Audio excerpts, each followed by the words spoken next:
Eden. Performed by Summer Morton. Chapter 1. I'm going to teach you to like pain. Dawn Alexander felt the tears trailing down her cheeks. She could only stare at the man who stood above her, a man with a face that was so heartbreakingly familiar, and shake her head. Her hands were tied behind her back. The rough hemp rope bit into her wrists. She'd strained to break free for hours, and the rope had sliced into her wrists as she struggled. Each ankle was bound to a chair leg. And Dawn was in hell. He smiled at her, a smile that was wide and charming, a smile that flashed the dimple in his left cheek. Right now, you don't understand how good the pain will be. You still cry out when I hurt you. He'd hurt her plenty. The nightmare wouldn't stop. He lifted the bloody knife and pressed the tip to her cheek. But soon, the real fun will begin. By the time I'm done, you'll be begging for the knife to slice you deeper. He means I'll be begging for death. Please, Dawn pleaded then as she had for hours, but he hadn't listened to her. The man she'd thought was her friend had turned into a monster before her eyes. Just let me go. His bright blue eyes hardened as he stared down at her.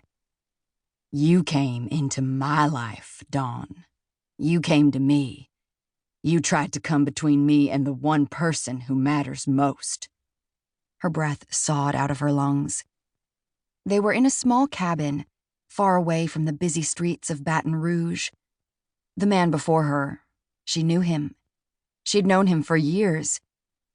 Jason Frost. Everyone in the area knew him. Tall, handsome, smart and strong.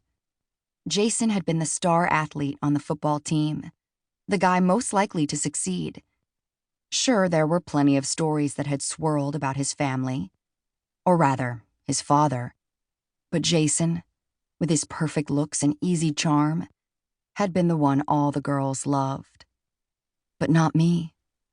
I didn't love him. Because she'd lost her heart to his younger brother. She'd fallen fast and hard for Tucker Frost the first time they'd met. She'd been 13. He'd been 16. She'd been so taken by him that no other boy had ever been able to compare. But when he'd turned 18, Tucker had left her.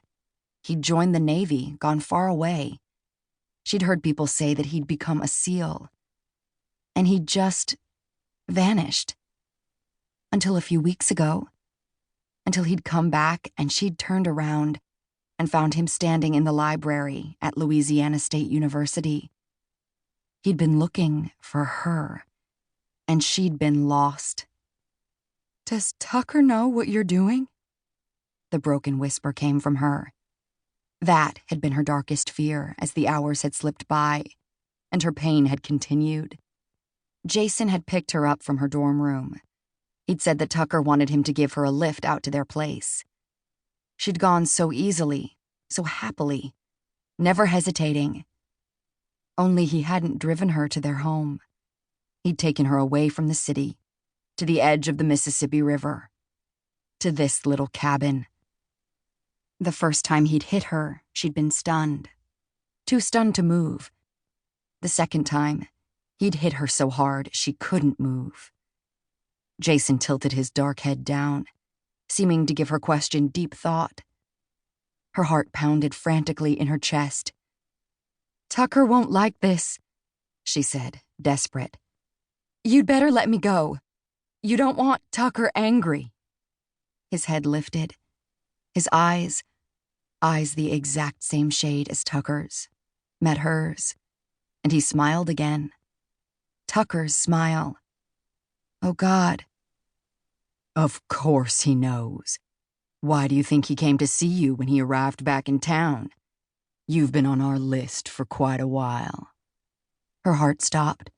Dawn shook her head. No. Anger was there, beating just below the terrible fear. Tucker wouldn't do this. Not Tucker. He'd...